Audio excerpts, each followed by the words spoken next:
നിശ്ചിതമായ പരിധി വെച്ച് ഇങ്ങനെ ഏതെല്ലാം അർത്ഥത്തിൽ വഖഫ് സ്വത്തുകളെ കൊള്ളയടിക്കാൻ സാധിക്കുമോ അങ്ങനെ കൊള്ളയടിക്കാൻ സഹായകമാകുന്ന നിയമ ഭേദഗതിയാണ് രാജ്യത്ത് നടപ്പിലാക്കിയിട്ടുള്ളത്. സച്ചാർ സമിതി അടക്കമുള്ള എല്ലാ അന്വേഷണ സമിതികളും ബോധ്യപ്പെടുത്തി. അതിലെ ഏറ്റവും മികച്ചു നിൽക്കുന്നത് സച്ചാർ സമിതിയാണല്ലോ. സച്ചാർ സമിതി പറയുന്നത് ഇന്ത്യയിൽ ഏറ്റവും കൂടുതൽ വഖഫ് സ്വത്തുകൾ കൊള്ളയടിച്ചിരിക്കുന്നത് സർക്കാരിന്റെ സഹായത്തോടു കൂടിയാണ് എന്ന് പറഞ്ഞാൽ നിലവിലെ നമുക്ക് താരതമ്യേന കുഴപ്പമില്ല എന്ന് തോന്നുന്ന നിയമങ്ങൾ ഉപയോഗിച്ചുകൊണ്ട് തന്നെ രാജ്യത്തെ വഖഫ് സ്വത്തുകൾ ധാരാളം കൊള്ളയടിക്കപ്പെട്ടിട്ടുണ്ട്. സർക്കാരിന്റെ കലവറയില്ലാത്ത പിന്തുണ അതിനുണ്ടായിട്ടുണ്ട്. ഇന്ത്യയിൽ ഏറ്റവും കൂടുതൽ എൻഡോമെന്റ് പ്രോപ്പർട്ടികൾ നഷ്ടപ്പെട്ടിട്ടുള്ളത് രാജ്യത്തെ മുസ്ലിങ്ങൾക്കാണെന്ന് പറയുമ്പോൾ ആ നഷ്ടപ്പെടലിന് ആക്കം കൂട്ടുന്ന ആ പിടിച്ചടക്കലിന് നിയമപരിരക്ഷ കൊടുക്കുന്ന ഒരു നിയമ ഭേദഗതിയാണ് രാജ്യത്ത് BJP സർക്കാർ ഇപ്പോൾ നടപ്പിലാക്കിയിരിക്കുന്നത്. ഇത് JPCക്ക് വിട്ടു എന്നൊക്കെ പറയുമ്പോൾ JPC മുന്നോട്ട് വെച്ച ചില ഭേദഗതികൾ ഉണ്ടായിരുന്നു. ഇത് ജനാധിപത്യ രാജ്യമാണ്, ഇത് RSSന്റെ ഏകാധിപത്യം വാഴുന്ന രാജ്യമല്ല. എന്നാൽ JPC മുന്നോട്ട് വെച്ചിട്ടുള്ള ഒരു ഭേദഗതിയും അംഗീകരിക്കുവാൻ രാജ്യം ഭരിക്കുന്ന ഭരണകൂടം തയ്യാറായിട്ടില്ല. മൂന്നാമത് വഖഫ് ദാതാവിന് മേൽ വിശ്വാസ പരിശോധന ഏർപ്പെടുത്തും എന്നുള്ളതാണ് ഇതിലെ ഏറ്റവും മറ്റൊരു വിചിത്രമായ, അതോടൊപ്പം തന്നെ മൗലികാവകാശത്തിന്റെ കടക്കൽ കത്തിവെക്കുന്ന മറ്റൊരു നിയമം എന്ന് പറയുന്നത്. ഇന്ത്യയിലെ എല്ലാ മതവിഭാഗങ്ങൾക്കും മതത്തിൽ വിശ്വസിക്കുന്നവരും അല്ലാത്തവർക്കുമെല്ലാം ഒരു മുസ്ലിമിനെ സംബന്ധിച്ചിടത്തോളം അവന് അമ്പലത്തിന് വേണമെങ്കിൽ, അവന് താല്പര്യമുണ്ടെങ്കിൽ അമ്പലത്തിന് വേണ്ടി അദ്ദേഹത്തിന്റെ ധനം വിനിയോഗിക്കാം, സ്ഥലം കൊടുക്കാം, പ്രോപ്പർട്ടികൾ കൊടുക്കാം. അതുപോലെ തന്നെയാണ് ഒരു ഹിന്ദുവിനെ സംബന്ധിച്ചിടത്തോളം ഹിന്ദുവിന് പള്ളിക്ക് വേണമെങ്കിൽ അവന് താല്പര്യമുണ്ടെങ്കിൽ പ്രോപ്പർട്ടി കൊടുക്കാം, ചർച്ചിന് കൊടുക്കാം. ഇങ്ങനെ രാജ്യത്തിന്റെ മതനിരപേക്ഷതയും രാജ്യത്തിന്റെ മതേതരത്വവും ഉയർത്തിപ്പിടിക്കുന്ന നിയമങ്ങളാണ് രാജ്യത്തുള്ളത്. ആ മതനിരപേക്ഷതയെയും മതേതരത്വത്തെയും ഊട്ടിയുറപ്പിക്കുന്ന, അതിനെ സംരക്ഷിക്കുന്ന, അതിന് പരിരക്ഷ നൽകുന്ന നിയമ സംവിധാനങ്ങളാണ് നമ്മളുടെ രാജ്യത്തുള്ളത്.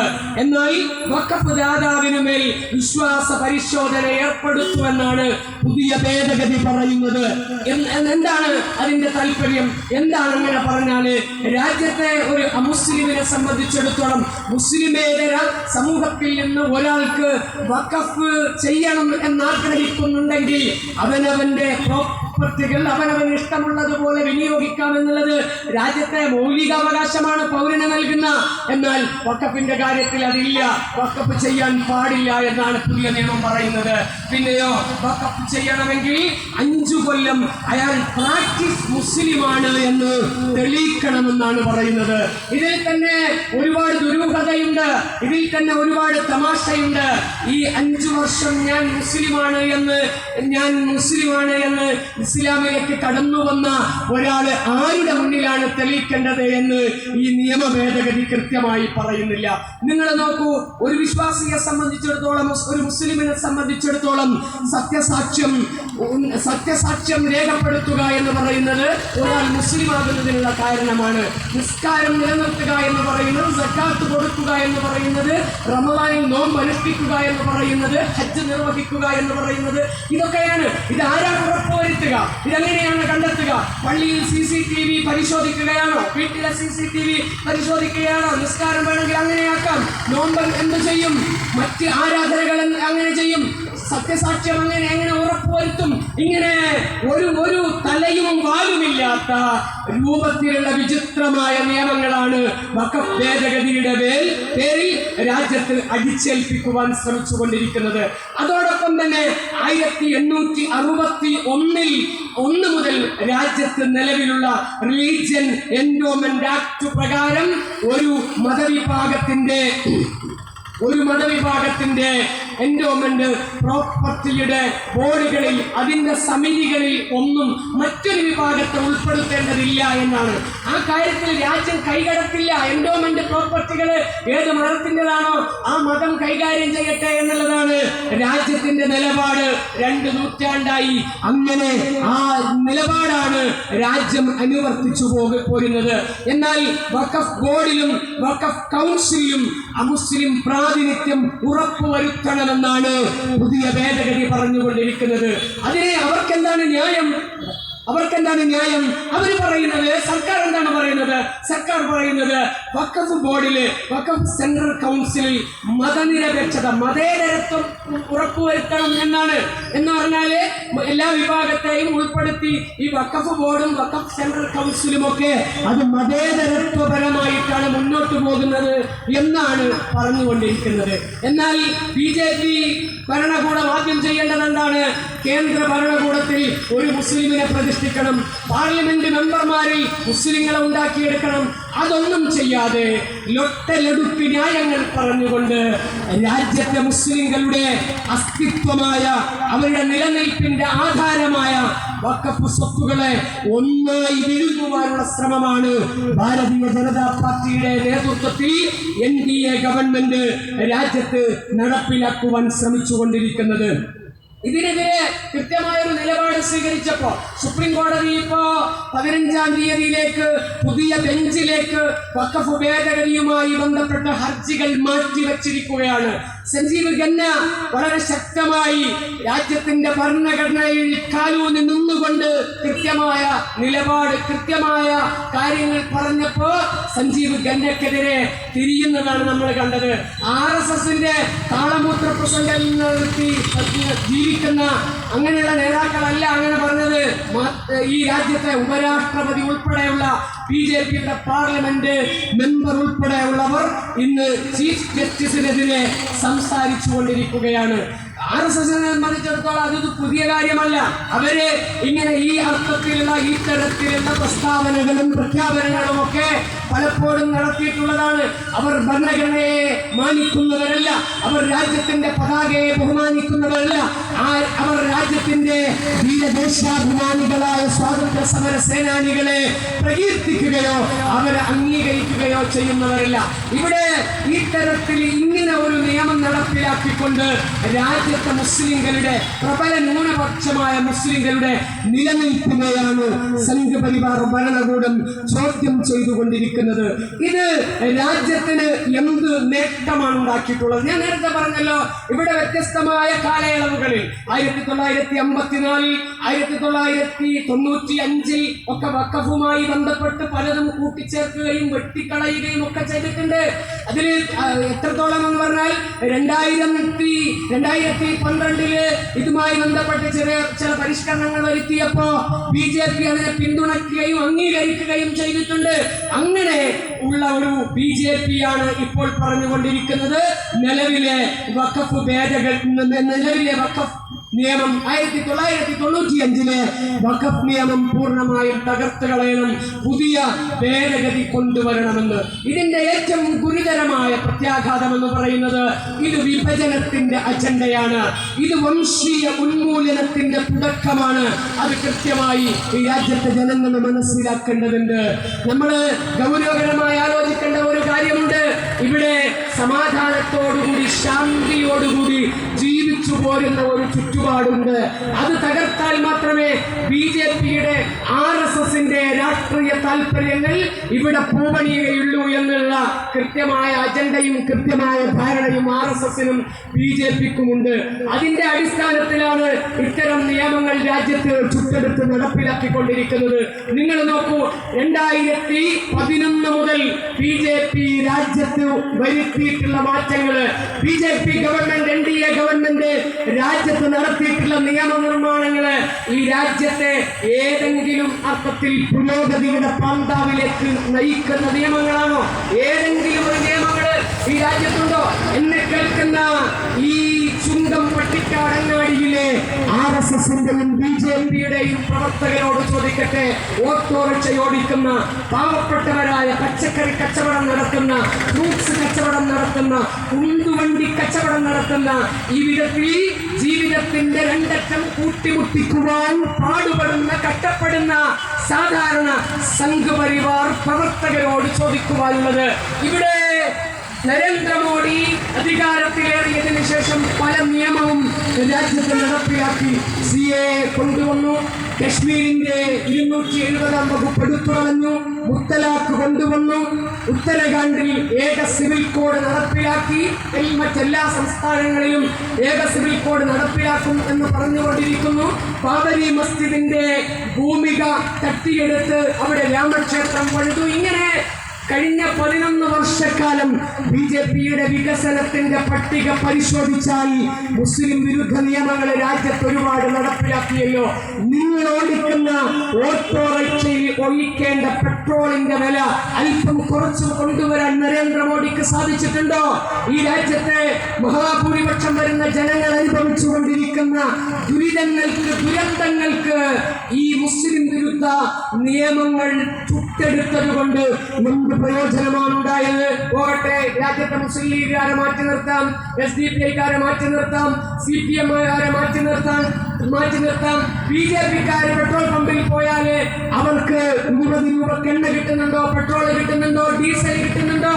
നിങ്ങൾ റൈസ് ചെയ്യുന്ന, നിങ്ങൾ ഉയർത്തിക്കൊണ്ടുവരുന്ന ഓരോ ഭേദഗതികളും, നിങ്ങൾ ചുട്ടെടുക്കുന്ന നിയമങ്ങളും ഈ രാജ്യത്ത് എന്ത് പരിഹാരമാണ്, എന്ത് പ്രശ്നത്തിന് പരിഹാരമായിട്ടാണ് അത് വർദ്ധിക്കുന്നത് എന്ന് ഗൗരവമായി നിങ്ങൾ ആലോചിക്കേണ്ടതുണ്ട്. ഇവിടെ ജനങ്ങൾക്കിടയിൽ വലിയ തോതിലുള്ള വിഭജനം ഉണ്ടാക്കുകയാണ്. ജനങ്ങൾക്കിടയിൽ വലിയ തോതിലുള്ള പ്രതിസന്ധികൾ ഉണ്ടാക്കുക മാത്രമാണ് ചെയ്യുന്നത്. പാവപ്പെട്ട ജനങ്ങൾ ദുരിതത്തിലാണ്. രാജ്യം സ്വാതന്ത്ര്യത്തിന്റെ 75 ആണ്ട് പിന്നിടുമ്പോഴും രാജ്യത്ത് ദുരിതം അനുഭവിക്കുന്ന കോടിക്കണക്കിന് ജനങ്ങൾ എത്രയാണുള്ളത്? മൺകുടം വെച്ചൊരുതുള്ളി വെള്ളത്തിന് വേണ്ടി മണിക്കൂറുകളോളം ടാപ്പുകൾക്ക് മുന്നിൽ കാത്തുകെട്ടിക്കിടക്കുന്ന കോടിക്കണക്കിന് അമ്മമാർ പാർക്കുന്ന രാജ്യമാണ് നമ്മുടെ ഇന്ത്യ രാജ്യം. ഇന്നും ചുത്തടക്കാൻ ഗതിയില്ലാതെ, അരച്ചാൻ വയറിന് ഗതിയില്ലാതെ, തന്റെ പൊന്നുമക്കളെ അവർക്ക് എങ്ങനെ ഭക്ഷണം കൊടുക്കാൻ കഴിയുമെന്നറിയാതെ സമ്പന്നരുടെ മുന്നിൽ, വരേണ്യവർഗത്തിന്റെ മുന്നിൽ മടിക്കുത്തഴിച്ചിടാൻ വിധിക്കപ്പെട്ട അനേകം അമ്മമാർ പാർക്കുന്ന രാജ്യമാണ് ഇന്ത്യ മഹാരാജ്യം എന്ന് പറയുന്ന ഈ രാജ്യം. പട്ടിണിയുടെ, പ്രയാസങ്ങളുടെ, ദുരിതങ്ങളുടെ, കേറിക്കിടക്കാൻ 6 അടി മണ്ണിന്റെ അവകാശം നിഷേധിക്കപ്പെട്ട് റെയിൽവേ ഭൂമികളിൽ എന്തിയുറങ്ങുന്ന 10,000 പാർക്കുന്ന രാജ്യം. ഇവിടെ ദുരിതം അനുഭവിക്കുന്ന മനുഷ്യരുടെ പ്രശ്നത്തിന് BJPക്ക് എന്ത് പരിഹാരമാണ് ഉണ്ടാക്കാൻ കഴിയുന്നത്? RSSന്റെ നേതൃത്വത്തിലുള്ള ഈ ഗവൺമെന്റിന് എന്ത് പരിഹാരമാണ് ഉണ്ടാക്കാൻ കഴിയുന്നത് എന്ന് ചോദിച്ചാൽ അതിനുത്തരമില്ല. ഇവിടെ വഖഫ് ഭേദഗതി കൊണ്ടുവന്ന്, അങ്ങനെ ഏക സിവിൽ കോഡ് കൊണ്ടുവന്ന് രാജ്യത്തെ മുസ്ലിംകളുടെ മതജീവിതം അങ്ങ് തടസ്സപ്പെടുത്തി കളയാം എന്ന് വിചാരിച്ചുകൊണ്ടുള്ള അജണ്ടകളല്ലാതെ രാജ്യ താല്പര്യത്തെ മുൻനിർത്തി എന്താണ് BJPക്ക് മുന്നോട്ട് വെക്കുവാനുള്ളത് എന്നാണ് സോഷ്യൽ ഡെമോക്രാറ്റിക് പാർട്ടി ഓഫ് ഇന്ത്യക്ക് ചോദിക്കുവാനുള്ളത്. ഈ അവസരത്തിൽ രാജ്യത്തെ മുഴുവൻ ജനങ്ങളും ഒരുമിച്ച് നിൽക്കേണ്ട സമരമാണ് വഖഫ് ഭേദഗതിക്കെതിരെയുള്ള സമരം. അഭിമാനത്തോടുകൂടി സോഷ്യൽ ഡെമോക്രാറ്റിക് പാർട്ടി ഓഫ് ഇന്ത്യക്ക് പറയാൻ കഴിയും, ഈ രാജ്യത്ത് വഖഫ് ഭേദഗതി സമരം അതിന് നേതൃത്വം നൽകിയ പാർട്ടിയുടെ പേരാണ് social Democratic Party of India എന്നത്. നമ്മൾ ആരെയും അതിനെ കാത്തു നിന്നിട്ടില്ല. നമ്മള് ശനിയാഴ്ചയാവട്ടെ എന്ന് പറഞ്ഞില്ല, ഞങ്ങള് നോമ്പ് കഴിയട്ടെ എന്ന് പറഞ്ഞില്ല, 7-ാം തീയതി ആകട്ടെ എന്ന് പറഞ്ഞില്ല, ഞങ്ങള് സയ്യിദുൽ ഉമ്മ എന്ന് പറയും എന്ന് ഞങ്ങൾ കാത്തു നിന്നില്ല, ഞങ്ങൾ അമീറിനെയും ഉമേറിനെയും ഞങ്ങൾ കാത്തു നിന്നില്ല. ഞങ്ങൾ അതിശക്തമായ സമരവുമായി ഞങ്ങൾ രംഗത്തിറങ്ങി. കേരളത്തിൽ മാത്രമല്ല, ഇന്ത്യയിലെ 20 സംസ്ഥാനങ്ങളിൽ ചെറുതും വലുതുമായ ഐതിഹാസികമായ സമര പോരാട്ടങ്ങൾക്ക് നേതൃത്വം വഹിച്ച പാർട്ടിയുടെ പേരാണ് social Democratic Party of India എന്നത്. അഭിമാനപൂർവ്വം ഞങ്ങൾക്ക് പറയാൻ കഴിയും, ആരെയും കാത്തു നിൽക്കാതെ രാജ്യത്തിന്റെ മതനിരപേക്ഷതയും രാജ്യത്തിന്റെ ജനാധിപത്യവും രാജ്യത്തിന്റെ മൗലികാവകാശവും ചോദ്യം ചെയ്യപ്പെടുന്നു എന്ന ഘട്ടം വന്നപ്പോ ഞങ്ങളുടെ നേതാക്കൾ ആഹ്വാനം ചെയ്തു. എല്ലാ വിഭാഗം ജനങ്ങളെയും ഞങ്ങൾ ചേർത്ത് പിടിക്കാൻ ശ്രമിച്ചു. ഞങ്ങൾ മഹല്ലു കമ്മിറ്റിയെ സമീപിച്ചു, ഞങ്ങൾ ഈ നാട്ടിലെ പൗരാവലിയെ സമീപിച്ചു.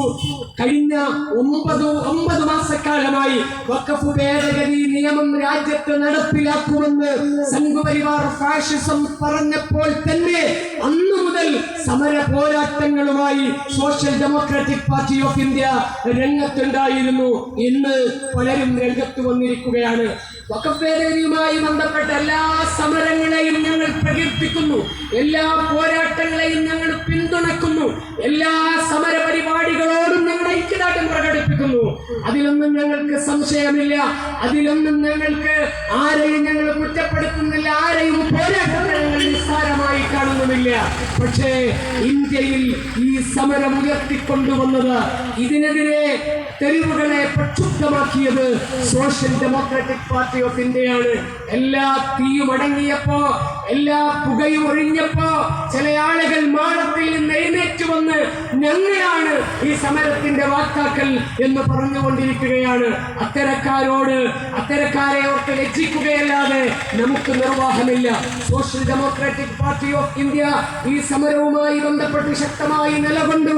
എത്രത്തോളം എന്ന് പറഞ്ഞാൽ ഞങ്ങൾക്കുറപ്പുണ്ട്, ഞങ്ങളുടെ പ്രിയങ്കരനായ ദേശീയ പ്രസിഡന്റ് NK ഫൈസി വേട്ടയാടപ്പെടുന്നുണ്ട് എങ്കിൽ, ഈഡിയുടെ പീഡനങ്ങൾക്ക് വിധേയമാകുന്നുണ്ട് എങ്കിൽ ഞങ്ങളുടെ നിലപാടിന്റെ പ്രതിഫലനമാണത്. ഞങ്ങൾ വഖഫ് ഭേദഗതി നിയമവുമായി ബന്ധപ്പെട്ട് തെരുവിലിറങ്ങിയതിന്റെ പക തീർക്കുകയാണ് കേന്ദ്ര ഭരണകൂടമെന്ന വ്യക്തമായ ബോധ്യവും കൃത്യമായ ധാരണയും ഞങ്ങൾക്കുണ്ട്. പക്ഷേ അതുകൊണ്ടൊന്നും ഈ സമരത്തിൽ നിന്ന് സോഷ്യൽ ഡെമോക്രാറ്റിക് പാർട്ടി ഓഫ് ഇന്ത്യയെ പിൻവലിപ്പിക്കാൻ നിങ്ങൾക്ക് സാധിക്കുകയില്ല. ഇത് രാജ്യത്തിന്റെ ഭാവിയെ നിർണയിക്കുന്ന ഒരു സമരമാണ്. ഈ നിയമം രാജ്യത്ത് നടപ്പിലാക്കപ്പെട്ടാൽ രാജ്യത്തെ മുസ്ലിങ്ങളെ സംബന്ധിച്ചിടത്തോളം, രാജ്യത്തെ മതനിരപേക്ഷവാദികളെ സംബന്ധിച്ചിടത്തോളം അത് വലിയ തിരിച്ചടിയായിരിക്കും. അത് അവരുടെ താല്പര്യത്തിന്റെ കടക്കൽ കത്തിവെക്കലായിരിക്കുമെന്ന കൃത്യമായ ബോധ്യം ഈ രാജ്യത്തെ ജനങ്ങൾക്കുണ്ടാകേണ്ടതുണ്ട്. ഐതിഹാസികമായ സമര പോരാട്ടങ്ങളിലൂടെ ഭരണകൂടത്തിന്റെ പല നിയമങ്ങളെയും തിരുത്തി കുറിക്കുവാൻ സാധിക്കുമെന്ന് കാർഷിക സമരത്തിലൂടെ പോരാളികൾ രാജ്യത്തിന് തെളിയിച്ചു തന്നിട്ടുള്ള കാര്യമാണ്. അതുകൊണ്ട് പ്രിയപ്പെട്ടവരെ, രാജ്യത്തെ ജനങ്ങൾക്കിടയിൽ, രാജ്യത്തെ മതേതര പാർട്ടികൾക്കിടയിൽ വഖഫ് ഭേദഗതിയുമായി ബന്ധപ്പെട്ട് രൂപപ്പെട്ടു വന്നിട്ടുള്ള ഐക്യത്തെ, ഒരുമയെ ഞങ്ങൾ പ്രശംസിക്കുന്നു. പക്ഷേ തെരുവുകളിലേക്ക് ആ സമരം പടരാതിരിക്കുവാൻ അവർ വലിയ ജാഗ്രതയും കാണിച്ചു എന്നുള്ളത് നമ്മൾ കാണാതിരുന്നുകൂടാ. ഇത് അങ്ങനെ ഒതുങ്ങിക്കൊടുക്കേണ്ട ഒന്നല്ല. ഇത് സമരത്തിലൂടെ ഗവൺമെന്റിനെ തിരുത്തുവാൻ നമുക്ക് സാധ്യമാകേണ്ടതുണ്ട്. തീർച്ചയായും രാജ്യത്തിന്റെ പരമോന്നത നീതിപീഠം രാജ്യത്തെ എല്ലാ ജനവിഭാഗങ്ങളെയും ഉൾക്കൊള്ളുന്ന രാജ്യത്തിന്റെ മതനിരപേക്ഷതയെ, രാജ്യത്തിന്റെ ഭരണഘടനാദത്തമായ അവകാശത്തെ ഉയർത്തിപ്പിടിക്കും എന്ന് തന്നെയാണ് നമ്മൾ വിചാരിക്കുന്നത്. നാം ഈ വിഷയവുമായി ബന്ധപ്പെട്ട് കീഴടങ്ങാൻ ഒരുക്കമല്ല, നമ്മൾ ഒതുങ്ങിക്കൊടുക്കാൻ ഒരുക്കമല്ല. നമ്മൾ ഈ രാജ്യത്ത് അനുഭവിച്ചുകൊണ്ടിരിക്കുന്ന പൗരാവകാശവും മതസ്വാതന്ത്ര്യമൊന്നും ആരുടെയും ഔദാര്യമല്ല. ഇവിടെ വഖഫുമായി ബന്ധപ്പെട്ട് വലിയ തോതിലുള്ള തെറ്റിദ്ധാരണകൾ ഉണ്ടാക്കുവാൻ വേണ്ടിയാണ് പലരും ശ്രമിച്ചുകൊണ്ടിരിക്കുന്നത്. അതിന് ഭരണകൂടങ്ങൾ കുഴലൂതിക്കൊണ്ടിരിക്കുകയാണ്. അതിന് പലരും അതിന്റെ വാർത്തകളുമായി രംഗത്ത് വന്നുകൊണ്ടിരിക്കുകയാണ്. ജനങ്ങൾക്കിടയിൽ അത്തരത്തിൽ ഒരു പൊതുബോധം സൃഷ്ടിക്കുവാൻ വേണ്ടി BJPയോടൊപ്പം വലതുപക്ഷ മാധ്യമങ്ങളെല്ലാം ശ്രമിച്ചിട്ടുണ്ട് എന്നുള്ളത് എല്ലാവർക്കും അറിയാവുന്ന കാര്യമാണ്. വഖഫ് സ്വത്തുക്കളെ ഏറ്റവും പ്രധാനമായും അതിനുവേണ്ടി സംഘപരിവാർ ഫാഷിസം പ്രചരിപ്പിക്കുന്ന ഒരു കാര്യം, വഖഫ് സ്വത്തുക്കള്, ഇന്ത്യയിലെ വഖഫ് സ്വത്തുക്കള്, ഇന്ത്യൻ റെയിൽവേ കഴിഞ്ഞാല്, ഇന്ത്യൻ ആർമിയുടെ സ്വത്തുവകകൾ കഴിഞ്ഞാല് പിന്നീട് ഏറ്റവും കൂടുതൽ സ്വത്തുവകകളുള്ളത് വഖഫിനാണ് എന്നുള്ളതാണ്. മാത്രമല്ല, പലരും വിചാരിക്കുന്നത്, ഈ തെറ്റിദ്ധാരണയുടെ പൊടിപടലത്തിൽ, നിരന്തരമായ തെറ്റിദ്ധാരണയുടെ ഫലമായിട്ട് പലരും വിചാരിക്കുന്നത് ഈ വഖഫ് സ്വത്തുകൾ എന്ന് പറഞ്ഞാൽ വഖഫ് സ്വത്തുകളുടെ മുതലാളിയായിട്ടാണ് വഖഫ് ബോർഡിനെ ചിത്രീകരിച്ചുകൊണ്ടിരിക്കുന്നത്. യഥാർത്ഥത്തിൽ വഖഫ് ബോർഡിന് കേരളത്തിലുള്ളത് 30 സെന്റ് സ്ഥലം മാത്രമാണ്. അതാത് നാട്ടിലെ എൻഡോമെന്റ് പ്രോപ്പർട്ടിയാണ് മുസ്ലിങ്ങളുടെ വഖഫ് എന്ന് പറയുന്നത്. അത് കൈകാര്യം ചെയ്യുന്നത് അതാത് നാട്ടിലുള്ള ആളുകളാണ്. എന്നാൽ ആ കൈകാര്യത്തിൽ പ്രശ്നങ്ങൾ ഉണ്ടാകുമ്പോൾ, ആ കൈകാര്യത്തിൽ കാര്യത്തിൽ അപാകതകൾ ഉണ്ടാകുമ്പോ അത് പരിശോധിച്ച് അതിനെ നേരാവണ്ണം കൊണ്ടുപോവുക എന്നുള്ള ദൗത്യമാണ് വഖഫ് സെൻട്രൽ കൗൺസിലും വഖഫ് ബോർഡും നിർവഹിച്ചുകൊണ്ടിരിക്കുന്നത്. എന്നാൽ പുതിയ ഭേദഗതി നിയമപ്രകാരം വഖഫ് സെൻട്രൽ കൗൺസിലിന്റെയും വഖഫ് ബോർഡിന്റെയും ചിറകരിഞ്ഞിരിക്കുകയാണ്. ഇനി കളക്ടർ തീരുമാനിക്കും ഒരു സ്വത്ത്, വഖഫുമായി ബന്ധപ്പെട്ട ഒരു സ്വത്തിൽ എന്തെങ്കിലും തർക്കം രൂപപ്പെട്ടു വന്നാൽ ആ വഖഫ് സ്വത്തിന്റെ അപ്പുറത്തെ അയൽവാസി ഒരു പരാതി കൊടുത്താൽ പിന്നെ വഖഫ് സ്വത്ത് എന്നുള്ള പരിഗണന അതിന് നഷ്ടപ്പെടും. തർക്കത്തിൽ ഏർപ്പെടുന്നതോടുകൂടി വഖഫ് എന്നുള്ള പരിഗണന നഷ്ടപ്പെടും. പിന്നെ അതിന്റെ കേസ് മാറുന്നത് വരെ, അതിന്റെ കേസ് കഴിയുന്നത് വരെ അത് ഉപയോഗിക്കാൻ പറ്റില്ല എന്ന് പറയുമ്പോൾ കളക്ടർമാർ അതിൽ അന്തിമ തീരുമാനമെടുക്കുമെന്ന് പറയുമ്പോൾ വഖഫ് ബോർഡും വഖഫ് സെൻട്രൽ കൗൺസിലും എല്ലാത്തിനെയും മുഖസാക്ഷിയാക്കി RSSകാരായ കളക്ടർമാര് നമ്മുടെ രാജ്യത്തെ, നമ്മുടെ പള്ളികൾ പിടിച്ചെടുക്കുമെന്ന് പറയുമ്പോൾ എങ്ങനെയാണ് അവിടെ കമായം ഉരിയാടാതെ നമുക്ക് നിലനിൽക്കുവാൻ സാധിക്കുക? അതുകൊണ്ട് തന്നെ പിന്നെ ഓരോ കാര്യത്തിലും തർക്കം വരുമ്പോൾ എന്ത് നിലപാടായിരിക്കും ഇവിടെയുള്ള മുഖ്യധാര പാർട്ടികൾ സ്വീകരിക്കുക എന്നുള്ളതിന്റെ ഒന്നാം തരം ഉദാഹരണമാണ് മുനമ്പം എന്ന് പറയുന്നത്. മുനമ്പം വഖഫ് ഭൂമിയല്ല എന്നാണ് VD സതീശൻ പറയുന്നത്. VD സതീശൻ പറയുന്നത് നമുക്ക് മനസ്സിലാക്കാൻ കഴിയും. എന്നാൽ കേരളത്തിലെ ഒരു തൊപ്പിക്കാരൻ കഴിഞ്ഞ ഏതാനും ദിവസങ്ങൾക്ക് മുമ്പ് പറഞ്ഞത് വഖഫ് ഭൂമിയായ മുനമ്പം ഭൂമി സർക്കാർ ഏറ്റെടുത്ത് അത് ജനങ്ങൾക്ക് വിതരണം ചെയ്യണമെന്നാണ്. ഇങ്ങനെ ഈ അർത്ഥത്തിലുള്ള പ്രസ്താവനകളുമൊക്കെ ആയിട്ട് മുന്നോട്ട് പോയിക്കൊണ്ടിരിക്കുമ്പോൾ, നിലപാടിൽ നിന്ന് പലരും മാറിക്കൊണ്ടിരിക്കുമ്പോൾ നമുക്ക് കൃത്യമായ നിലപാടുണ്ട്. ആ നിലപാട് ഈ രാജ്യത്തെ എല്ലാ ജനവിഭാഗത്തിനും സ്വസ്ഥതയോടുകൂടി രാജ്യത്ത് നിലയുറപ്പിക്കാൻ സാധിക്കണമെന്നുള്ളതാണ്. കഴിഞ്ഞ 16 വർഷക്കാലമായി അതാണ് നാം രാജ്യത്തോട് പറഞ്ഞുകൊണ്ടിരിക്കുന്നത്. സാമൂഹിക ജനാധിപത്യം പൂവണിയുമ്പോൾ മാത്രമേ ഇന്ത്യ എന്ന മഹത്തായ സങ്കല്പത്തിലേക്ക് നമുക്ക് നടന്നു കയറാൻ കഴിയുകയുള്ളൂ എന്നാണ് നമ്മൾ ഈ രാജ്യത്തെ ജനങ്ങളോട് നിരന്തരമായി പറഞ്ഞുകൊണ്ടിരിക്കുന്നത്. സംഘപരിവാർ ഫാഷിസത്തിനെതിരെ നിലപാട് സ്വീകരിക്കുന്നതിന്റെ പേരിൽ ഏറ്റവും കൂടുതൽ വേട്ടയാടപ്പെട്ടുകൊണ്ടിരിക്കുന്ന വർത്തമാനകാല ഇന്ത്യയിലെ ഒരു പാർട്ടിയാണ് social Democratic Party of India. ഈ പാർട്ടിയുടെ പ്രഥമ പ്രസിഡന്റ്, ദേശീയ പ്രസിഡന്റ് തിഹാർ ജയിലിലാണ്. ഇപ്പോഴത്തെ പ്രസിഡന്റ് ജയിലിലാണ്. അവർ ജയിലിലേക്ക് പോകേണ്ടി വന്നത് അഴിമതി നടത്തിയതിന്റെ പേരിലല്ല, മറ്റേതെങ്കിലും കുംഭകോണത്തിന്റെ പേരിലല്ല. സംഘപരിവാർ ഫാഷിസത്തിനെതിരെ ശക്തവും കൃത്യവും വ്യക്തവുമായ നിലപാട് സ്വീകരിച്ചു എന്നതിന്റെ പേരിലാണ്. അതുകൊണ്ട് പ്രിയപ്പെട്ടവരെ, രാജ്യത്ത് 2 സംഘങ്ങൾ മാത്രമേ നിലനിൽക്കുന്നുള്ളൂ. ഒന്ന് മതനിരപേക്ഷതയുടെ പക്ഷമെന്ന് പറയുന്ന രാജ്യസ്നേഹികളുടെ, രാജ്യത്തിനു വേണ്ടി സർവ്വതും സമർപ്പിക്കാൻ ശ്രമിക്കുന്ന, തീരുമാനിച്ചവരുടെ സംഘം. രണ്ടാമത്തെ വിഭാഗം എന്ന് പറയുന്നത് സംഘപരിവാർ ഫാഷിസമാണ്. ഇന്ത്യയിലെ സംഘപരിവാർ ഫാഷിസം എന്ന് പറയുന്നത് ലോകത്തെ മറ്റു പല രാജ്യങ്ങളിലും അരങ്ങേറിയ ഫാഷിസത്തെ പോലെയുള്ള ഒരു ഫാഷിസമല്ല, മറിച്ച് പ്രഹരശേഷിയുള്ള, കബളിപ്പിക്കൽ ശേഷിയുള്ള. അതാണ് ഞാൻ നേരത്തെ പറഞ്ഞത്. സംഘപരിവാർ ഫാഷിസം ചില കോണുകളിൽ നിന്നുകൊണ്ട് വ്യാപകമായി പ്രചരിപ്പിച്ചു. വഖഫ് ഭൂമി എന്ന് പറയുന്നത് ഇന്ത്യയിലെ 3ാമത്തെ പ്രോപ്പർട്ടിയാണ്. ഇന്ത്യൻ റെയിൽവേ കഴിഞ്ഞാൽ, പിന്നെ ഇന്ത്യയിലെ പ്രതിരോധ വകുപ്പ് കഴിഞ്ഞാൽ അടുത്തത് ഇന്ത്യയിലെ വഖഫ് ഭൂമിയാണ് എന്നുള്ളത് വ്യാപകമായി പ്രചരിപ്പിച്ചു. നമ്മൾ മുസ്ലിം സംഘടനകൾ പോലും അത് പലരും ഏറ്റെടുത്തു. അതേ 3ാമത്തെ പ്രോപ്പർട്ടി ഇന്ത്യയിലെ മുസ്ലിങ്ങളുടേതാണ് എന്ന് പറഞ്ഞു. എന്നാൽ കൃത്യമായ കണക്കുകൾ പരിശോധിക്കുമ്പോൾ, ഞാൻ ആ ഭാഗത്തേക്ക് വിശദമായി കടക്കുന്നില്ല, കൃത്യമായ കണക്കുകൾ പരിശോധിക്കുമ്പോൾ 9,40,000 ഏക്കർ ഭൂമിയെ ഇന്ത്യയിൽ വഖഫിൻ്റെതായിട്ടുള്ളൂ. ഞാൻ ആമുഖത്തിൽ പറഞ്ഞ വഖഫ് ബൈ യൂസറിന്റെ പരിരക്ഷ എടുത്തു കളഞ്ഞാൽ അത് പകുതിയായി ചുരുങ്ങുമെന്നാണ് രാജ്യത്തെ രാഷ്ട്രീയ നിരീക്ഷകന്മാർ, രാജ്യത്തെ നിയമവിദഗ്ധർ പറഞ്ഞുകൊണ്ടിരിക്കുന്നത്. RSSന്റെ മുഖപത്രമായ ഓർഗനൈസർ തന്നെ കഴിഞ്ഞ ഏതാനും ദിവസങ്ങൾക്ക് മുമ്പ് പ്രസിദ്ധീകരിക്കുകയുണ്ടായി. ഇന്ത്യയിലെ ഏറ്റവും എൻഡോമെന്റ് പ്രോപ്പർട്ടി ഉള്ളത് ക്രൈസ്തവ സഭകൾക്കാണ് എന്ന് മുനമ്പവുമായി ബന്ധപ്പെട്ട് മുനമ്പത്ത് എന്തൊക്കെയോ സംഭവിക്കും എന്ന് കരുതി വഖഫ് ഭേദഗതിയെ പിന്തുണച്ച അതിനുവേണ്ടി സിന്ദാബാദ് മുഴക്കിയ ക്രൈസ്തവ സംഘടനകളും കേരളത്തിലുണ്ട് എന്നതുകൂടി നമ്മൾ തിരിച്ചറിയേണ്ടതുണ്ട്. പക്ഷേ ഇന്ത്യയിലെ എല്ലാ ക്രൈസ്തവ സഭകളും അങ്ങനെ പറഞ്ഞിട്ടില്ല. ഇന്ത്യയിലെ RSS കൃത്യമായി വിലയിരുത്തി കൃത്യമായി നമ്പർ ഇട്ട് വെച്ചിട്ടുണ്ട്. ഇന്ത്യയിൽ RSSനെ സംബന്ധിച്ചിടത്തോളം ഒന്നാമത്തെ ശത്രുക്കൾ എന്ന് പറയുന്നത് മുസ്ലിങ്ങളാണ്, രണ്ടാമത്തെ ശത്രുക്കൾ ക്രിസ്ത്യാനികളാണ്, മൂന്നാമത്തെ ശത്രുക്കള് കമ്മ്യൂണിസ്റ്റുകളാണ്. ഇങ്ങനെ പ്രഖ്യാപിത അജണ്ടയുമായിട്ടാണ് RSS മുന്നോട്ട് പോയിക്കൊണ്ടിരിക്കുന്നത്. അത് തിരിച്ചറിയാൻ ഈ രാജ്യത്തെ മുഴുവൻ ജനങ്ങളും സന്നദ്ധമാകേണ്ടതുണ്ട്. അതുകൊണ്ട് വഖഫിന്റെ പേരിൽ വലിയ സമ്മേളനങ്ങൾ കേരളത്തിൽ നടത്തുകയും വഖഫുമായി ബന്ധപ്പെട്ട് ഒടുവിലാണെങ്കിലും മുന്നോട്ട് വരികയും ഒക്കെ ചെയ്ത മുസ്ലിം ലീഗ് പലയിടങ്ങളിലും വഖഫ് സ്വത്തിനെ അപഹരിക്കുന്നു, അതിന്റെ നേതാക്കന്മാര് മുന്നിൽ നിൽക്കുന്നു എന്നുള്ള വാർത്തകൾ കൂടി പുറത്തു വന്നുകൊണ്ടിരിക്കുന്നു എന്നുള്ളത് നാം തിരിച്ചറിയേണ്ടതുണ്ട്. അതുകൊണ്ട് തന്നെ നമ്മൾ ഇവിടെ പറയുന്നത് അത്തരം എല്ലാ കാപട്യത്തിന്റെ മുഖങ്ങളെയും വലിച്ചു കയറേണ്ടതുണ്ട്. സത്യസന്ധമായി താല്പര്യങ്ങളില്ലാതെ രാജ്യത്തിന്റെ താല്പര്യങ്ങൾ മുൻനിർത്തിയാണ് Social Democratic Party of India വഖഫ് ഭേദഗതിക്കെതിരെയുള്ള സമര പോരാട്ടങ്ങൾ ഏറ്റെടുത്തിരിക്കുന്നത്.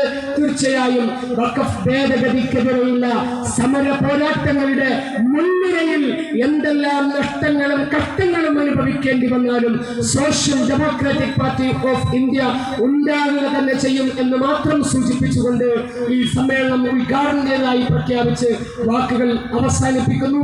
അഭിവാദ്യങ്ങൾ.